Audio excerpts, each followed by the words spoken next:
Now to 10, News Channel 3 getting to the bottom of a burning question one Memphis man has been trying to answer for years. Why is Shelby County Juvenile Court forcing him to pay for a child that is not biologically his? What's even more unusual, he says the judges at Juvenile Court have an idea who the real father is. Yet they're still demanding he pay up. Now he's turning to On Your Side investigator Stephanie Skurlock for help. Talk show TV makes millions off the catchphrase, "You are not the father."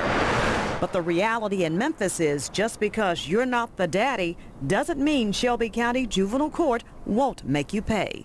I was down there in handcuffs and chains. Over the years, Edward Bowdery had his driver's license stripped and once even found himself in handcuffs over child support payments for a child that's not his. I would hate to see somebody else go through the same thing. I've been going through this. Headaches. This mound of paperwork shows a juvenile court judge ordered him to pay child support even before the birth. I didn't do a voluntary acknowledgement. I didn't sign the birth certificate. All I knew is we legitimated the child in your name. Bowdery asked several judges during several hearings for a DNA test, but no judge ordered one. I said, how did I even get put on child support? And I never said this was my child. And they said, again, this is not what we're here for. In 2009, he took the child himself to get a DNA test and found the son he'd supported for years was not biologically his. He took the documentation to court. The judge wouldn't accept it, but ordered a new DNA test done that showed the same results. Probability of paternity, 0%. They never did do what they were originally supposed to do, which was give me the opportunity to take a DNA test. I was just a voice not being heard, so I guess I needed a choir.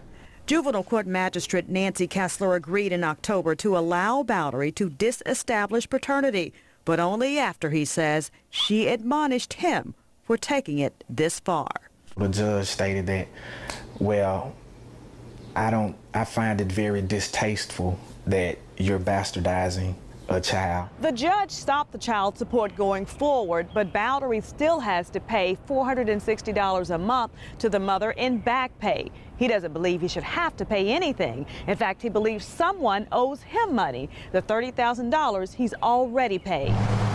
Administrators at Juvenile Court denied our request for an interview on this case, saying it's not appropriate to comment about rulings. What are the chances of him getting his money back? It is very unusual and very infrequent. Family lawyer Miles Mason says in a similar case, the Tennessee Supreme Court ruled a man in Middle Tennessee could sue his ex-wife for fraud. He got a $100,000 judgment. There was a very large judgment awarded against the mother, but I doubt it would be likely that they would be able to collect in most cases.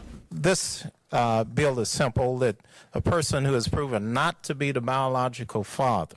State Representative G.A. Hardaway says he's heard from a number of fathers in his district who were like Bowdery. He introduced a bill letting them file civil lawsuits against the biological fathers, but it never made it out of committee.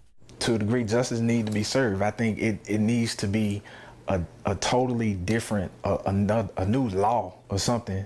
The question many people might ask, why is Bowdery still paying back pay to the child's mother? Well, we're told by law, the new judge he's dealing with can't undo another judge's ruling.